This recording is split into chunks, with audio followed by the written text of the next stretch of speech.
oil degrading bacteria isolated from creeks in San Jose and Goa.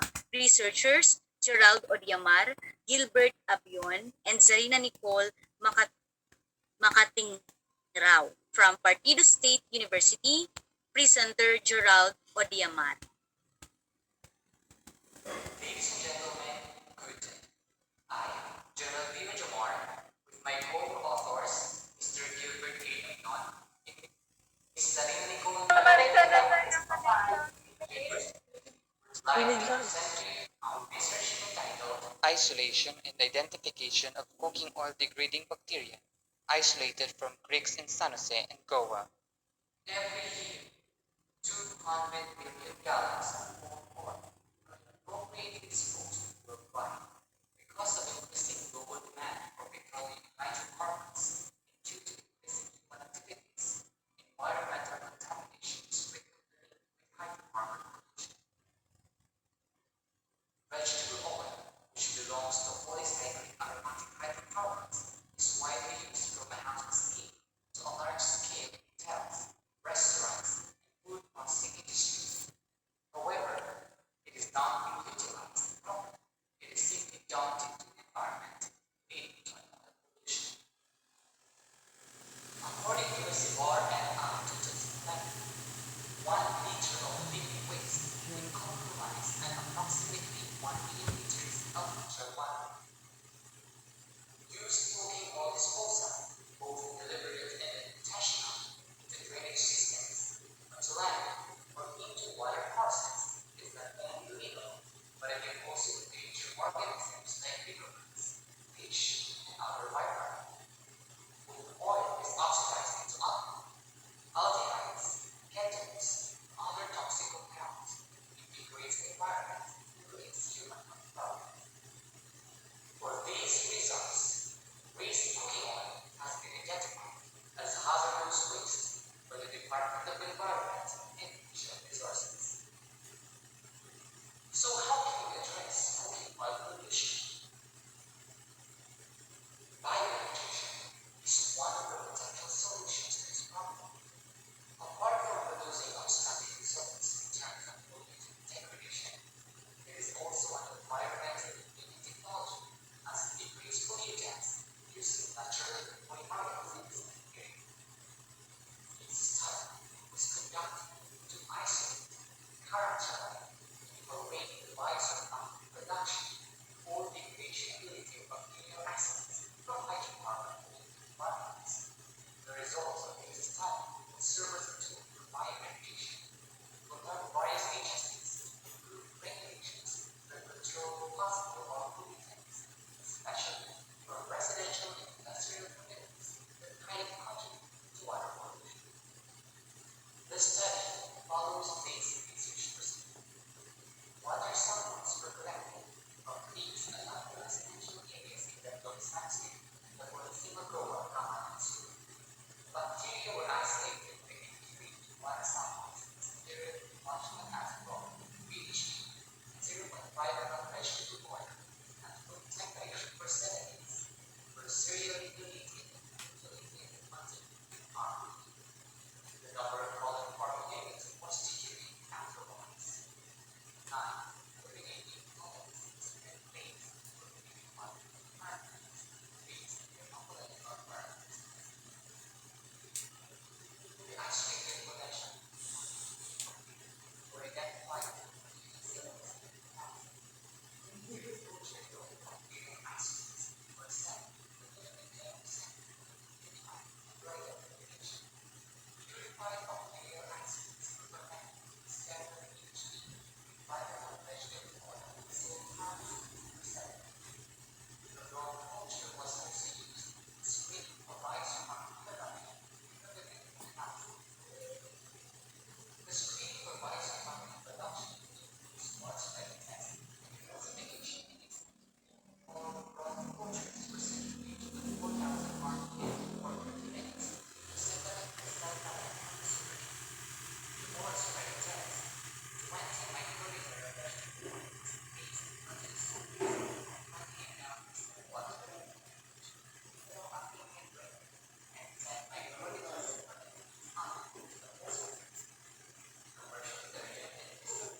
Thank you so much, Mr. Gerald Odiamar. We now proceed to the question and answer. This is the last. Okay, let's have first Ma'am Marian. Ma'am, before we ask our questions, I would like to know if there's problem with the audio because I barely heard anything from the presentation. Or ako lang po yung hindi nakakarinig ng maayos dun sa recorded presentation. Yes, ma'am. Actually po, yung video presentation nila, medyo mahina yung audio. So sa According to the, yes, ma'am. According to our technical, mahina, naka-maximum na po yung volume nila. However, still, mahina pa rin yung audio po nila. Oo. The reason why I'm asking baka kasi on our side like the technical panel, the technical team ng PSM Bicol kasi meron tayo kasing sa criteria, no? Yung clarity ng voice. So for me, hindi ko talaga halos narinig. So I just tiningnan ko na lang yung naging presentation niya. So yun lang. Pero to be fair, no, nauna kong nag-taas ng kamay si Ma'am Kathleen. So perhaps siya po muna yung pagtanungin natin. So sinabi ko lang yung na-observe ko during the presentation. So si Ma'am Kathleen mo yung... Okay, ma'am. Thank you, Ma'am Marian. Ma'am Kathleen, you may now ask question to our researchers. Ma'am Kath? Yes. Okay. Okay po. Yes, in my end, just to inform everyone, in my end, I can hear it, but it's not mahina siya. Yun. But I can hear everything. So, no. I'm sorry, I have my son with me. So anyway, ayun po, I can hear everything, but it's very, very mahina. So, but I can hear it very well. Actually, yung voice niya, meron siyang way ng pag-deliver, yung para siyang basta maganda yung niya. Just to inform Ma'am Marian, meron siyang way of yung ng voice, yung pagtapon. Meron siyang style actually, si anong pangalan nito, Sir Gerald. Oo. So I just would like to commend this study because it's also very interesting, and also yun nga yung kanila ding the place of the study, it's in San Jose and Goa. So it's all very, very interesting. I think these are actually all the studies are very, very good.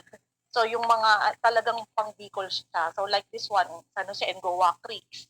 So I was born in Jose, and I lived for a long time in Goa. So actually I just would like to know since you were able to sequence your strains, right, Sister Ojamar? Ayun Yes siya. po, ma'am. Siya rin yung kanina. Oo. Sa first, ikaw rin ba yun? Sa start? Hindi, iba.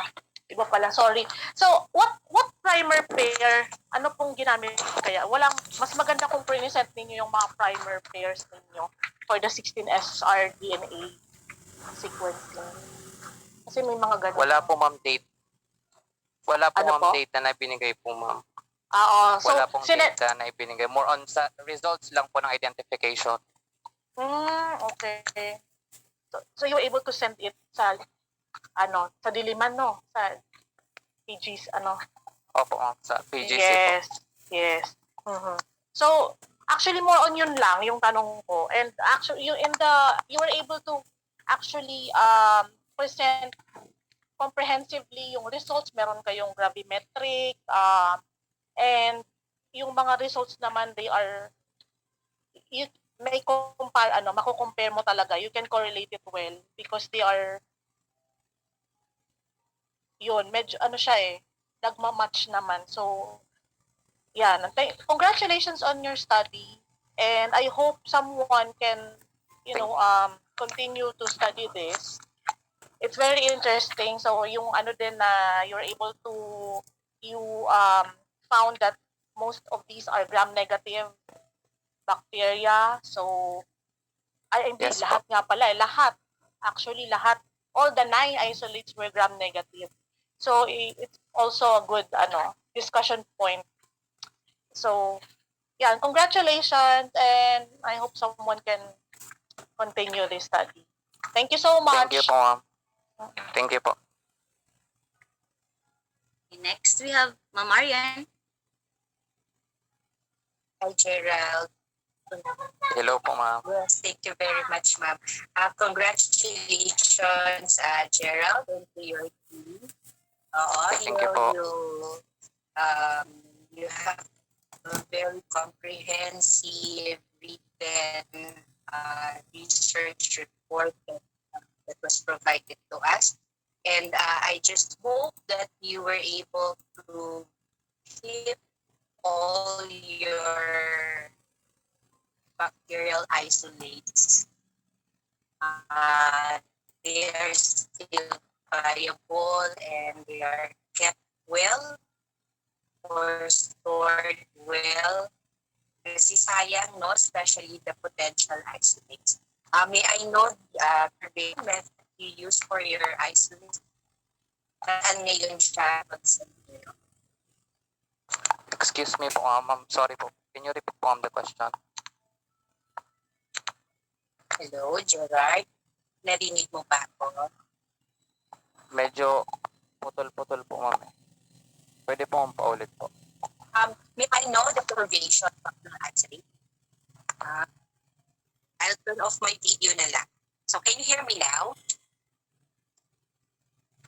Yes po, ma'am. Okay. So, ano yung preservation method na ginagamit niyo for your ice? Actually, di na pala Actually po, sila ma'am, wala po. isolates. Pero kasi, nasa ano,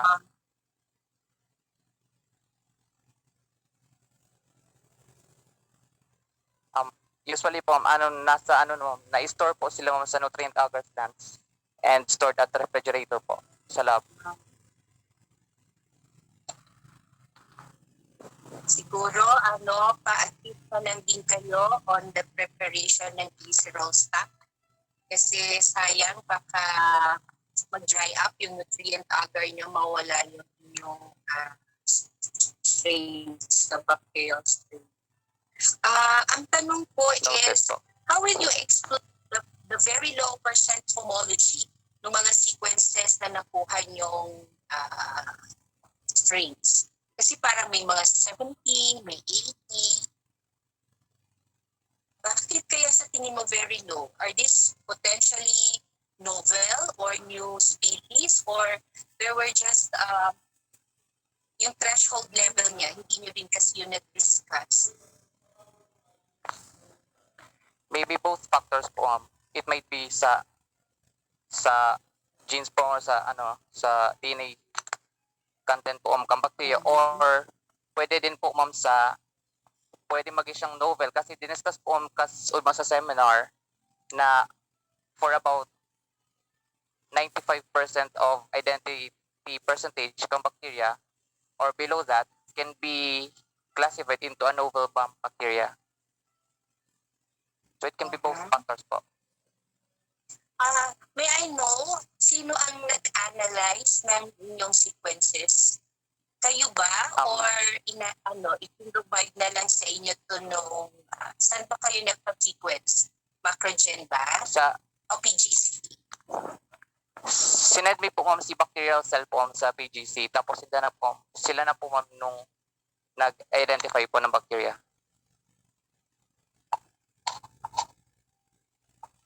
So, isinorward sa inyo, 70% lang yung homology niya with those reported in the Yung results. Tama ba?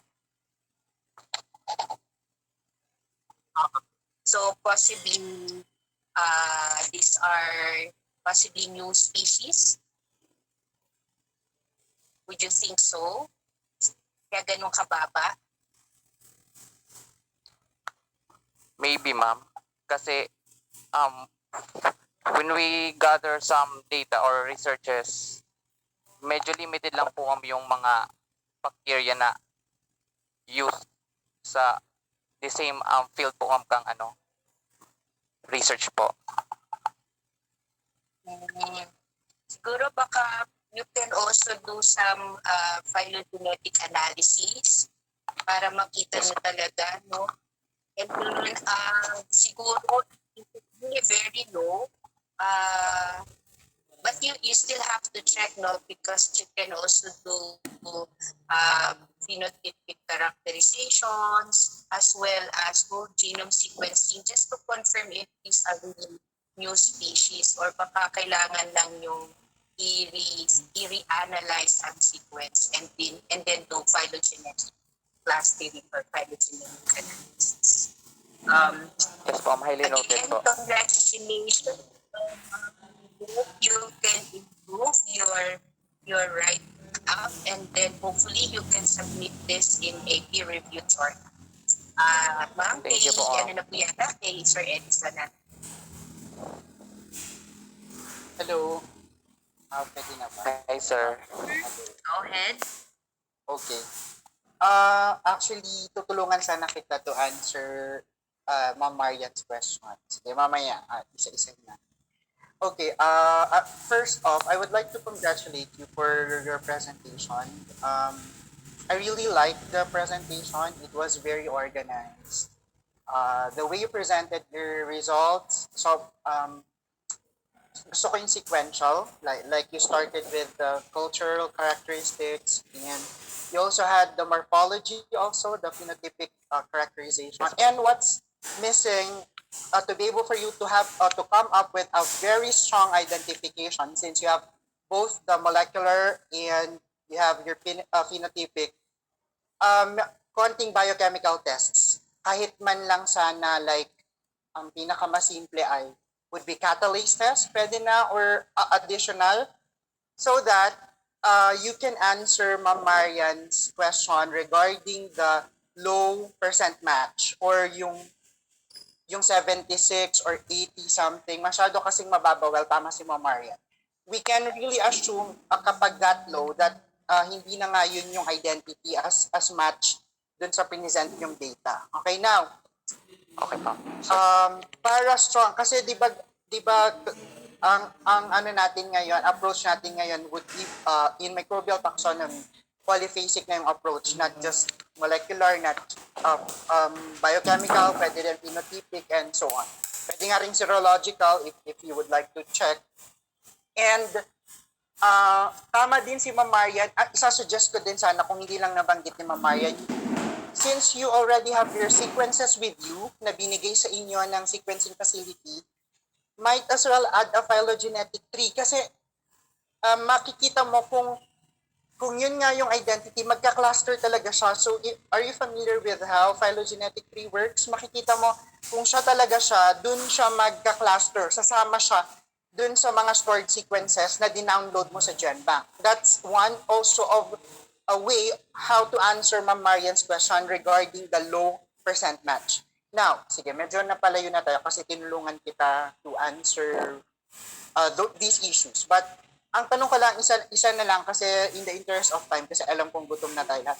How did you obtain your sample? Di ba, galing siya sa creek. So, which part of the creek? Like sa, I am not really... 3 to 4 inches po under the surface po ng water, sir. Okay, tapos, ilang liters yung kinuha nyo per point?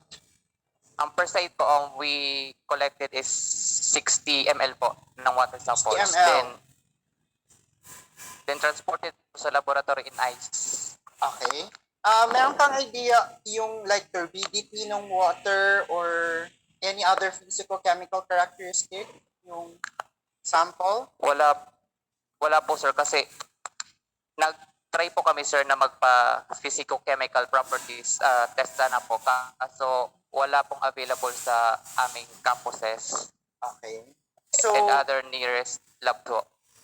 As we all know, hard to concentrate microorganisms in water sample. You need to minsan nag-filter pa kasi sobrang diluted ng mikrobyo when we talk about water sample. Kasi gusto kong malaman kung turbid siya kasi ang swerte nyo kasi naka-isolate kayo kasi usually kahit na ay hindi ko pa pala natanong. Do you have any part ng methodology na nag-concentrate kayo ng microbial cells like sinentrifuge nyo ba or nag-filter kayo Yes po, sir. o anong ginawa ninyo dun sa water sample? So, after water samples po, sir, tig-incubate mo po siya sa modified PHB with vegetable oil and then tig-dilute po afterwards. Kasi doon sa methodology wala mention. There was no mention. So the whole 60 ml, yun yung nilagay nyo yun yung inoculum na ginamit nyo. So nilagyan nyo ng medium yung whole 60 ml. Tama ba? No, sir.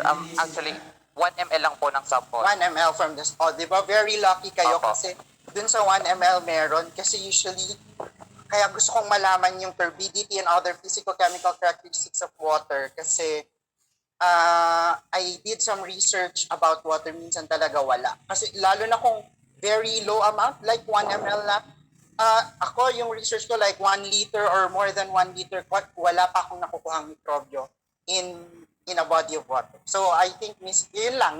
Gusto ko lang malaman yung process na ginawa ninyo. Miss Kat, I think, has something to say. Thank you po, sir.